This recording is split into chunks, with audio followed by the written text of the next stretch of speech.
반갑습니다. 고신대 신학과 우병훈 교수입니다. 저는 얼마 전에 책을 한 권 쓰게 됐는데요. 여기 나오는 이 책, 교회를 아는 지식이라는 책입니다. 저는 이 책을 오랜 시간에 걸쳐서 조금씩 썼습니다. 그렇게 두껍지 않은 이 책이 왜 이렇게 오랜 시간이 걸렸냐 이렇게 물어보실 건데요.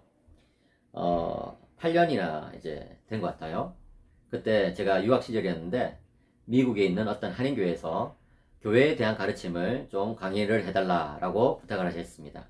그래서 저는 그때부터 이제 교회가 무엇인지, 또 직분이 무엇인지, 그리스도인의 삶이 무엇인지에 대해서 성경에 나오는 가르침, 그리고 또 교부들의 가르침, 종교개혁자들의 가르침을 조금씩 연구하게 되었고, 그때 처음 만든 강의안을 계속 확장시켜가면서 결국에는 이제 이 책을 완성하게 되었습니다. 그동안 여러 교회들과 또 학교의 강의, 그리고 또 여러 선교단체에서의 강의, 이런 것들이 이 책을 발전시켜 나가는 데 도움이 됐습니다.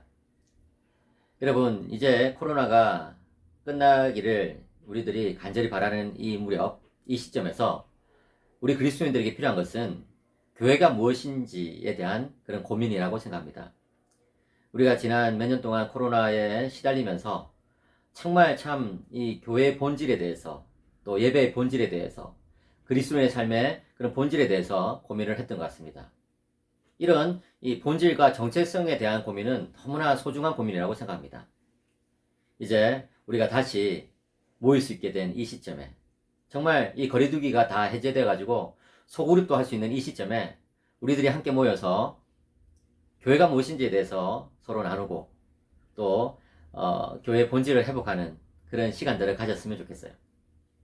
그런 일에 있어서 이 책이 비록 미약하나마 기여를 했으면 하는 바람으로 이 책을 저는 내게 되었습니다.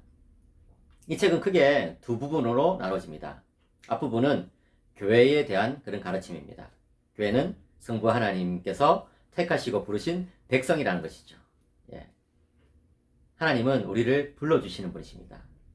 아담이 타락했을 때도 하나님은 아담을 버리지 아니하시고 아담아 내가 어디 있느냐라고 불러주셨죠. 그 부르심이 지금도 계속되고 있습니다. 그렇게 부름받아 모인 공동체가 바로 교회인 것이죠. 교회는 또한 그리스도의 몸입니다. 여러분 한번 생각해 보십시오. 참 타락이란 것은 안 좋은 일이지만 그 타락을 계기로 어떻게 보면 하나님과 우리 사이가 더 가까워져 버렸어요. 이전에는 하나님이 우리의 창조주였지만 이제는 예수님이 우리의 신랑이 되시고 예수님이 우리의 머리가 되신다는 것이죠. 참 하나님의 이 놀라운 섭리는 생각할수록 신비롭습니다. 그렇습니다, 여러분. 교회는 그리스도의 몸입니다. 그리스도께서 교회를 자신의 몸을 삼아 주셨다는 것은 교회를 그만큼 사랑하신다는 것을 뜻하심과 동시에 교회의 사명을 알려주시는 것이죠.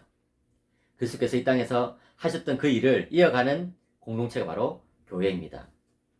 또한 교회는 성령님의 성전입니다. 성령 하나님께서 늘 일하시고 운행하시고 채우시고 물 주시고 먹이시고 자라게 하시고 강건케 하시고 회복하게 하는 그런 공동체가 바로 교회입니다. 그런데 오늘날 많은 이 땅의 교회들이 참 그런 영광스러운 교회의 모습을 드러내지 못할 때가 많죠. 저는 이제 코로나 이후에 우리 한국교회가 또 이 해외에 있는 우리 이 교포들의 교회가 다시금 새로워졌으면 하는 그런 바람으로 이 책의 앞부분을 썼습니다. 삼일체적인 관점에서 교회를 정립하고자 한 것이죠. 그와 함께 저는 이 뒷부분은 직분론을 다루게 되었는데요.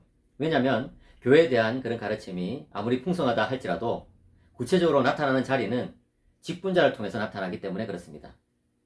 목사, 장로, 집사, 권사 등등의 그런 여러 직분을 통해서 정말 이 하나님께서 교회에 대해서 품고 계신 뜻이 구체적으로 나타난다는 것이죠. 여러분, 직분자는요, 에베소서 4장에서 말씀하고 있는 것처럼 승천하신 그리스도께서 교회에 주신 선물입니다. 이 선물을 교회가 정말 소중하게 받아들여야 되지 않겠습니까? 그것은 무슨 뜻일까요? 직분자 각자가 자신에게 주어진 그 사명을 잘 깨닫고 그 사명대로 살아갈 때 우리는 그리스도의 선물을 귀하게 받는 것이 된다는 것입니다. 사랑하는 여러분, 여러분들 가운데 어떤 분들은 나는 직분자가 아닌데 이 책을 읽어서 뭐하나 이런 생각이 드실 텐데 그런 분들에게는 이 책의 앞부분이 분명히 도움이 되실 것입니다. 그리고 이 책의 중간 부분에 저는 모든 그리스도인들이 가지고 있는 세 가지 직분에 대해서 다루고 있거든요. 선지자 직분, 제사장 직분, 왕적 직분. 이것은 모든 성도들이 다 가지고 있는 보편적인 직분이라고 할 수 있거든요. 그래서 그런 부분을 읽으시면서 도움이 될 것입니다. 근데 그뿐만 아니라 사실은 이 뒷부분에 나오는 이 장로직, 집사직, 권사직에 대한 내용들도 모든 성도들에게 도움이 된다고 저는 생각해요. 왜냐하면 우리가 직분자를 세우기 때문이고 또 우리가 직분자들과 함께 교회를 세워나가야 하기 때문이고 또 우리가 언젠가 직분자가 될 수 있기 때문에 그런 것이죠. 그리고 여러분 제가 이 책에서도 썼지만 이 디모데전서 3장에 나오는 직분자들에 대한 그런 규정들은 사실은 직분자들 뿐만 아니라 모든 성도들이 갖춰야 되는 그런 성품, 그런 어떤 자질들이라고 할 수 있습니다. 그래서 이 책을 읽으시면 성도의 삶이 어떠해야 하는가, 성도의 정체성이 어떠해야 하는가를 깨닫게 되실 것입니다. 이제 교회가 다시 모일 수 있게 된 지금, 또 소그룹을 다시 할 수 있게 된 지금, 여러분들이 이 책을 통해서 서로 나누시고 교회 본질에 대해서 한번 토론을 하시고 또 직분자의 사명에 대해서 서로 이야기를 하신다면 교회를 보다 성경적으로 올바르게 세워나가는데 도움이 되실 것이라고 저는 생각합니다. 저는 이 책에서 700구절 이상이 되는 성경 구절들이 다루었습니다. 그리고 또 80개가 넘는 그런 소단락으로 교회론과 직분론의 여러 주제들을 다루었습니다. 정말 마음속에 바라기는 이제 한국교회가 다시 새로워지는데 또 다시 일어서는데 회복되는 데 있어서 이 책이 조금이나마 기여하기를 바랍니다. 여러분들에게 교회를 아는 지식 적극 권합니다. 감사합니다.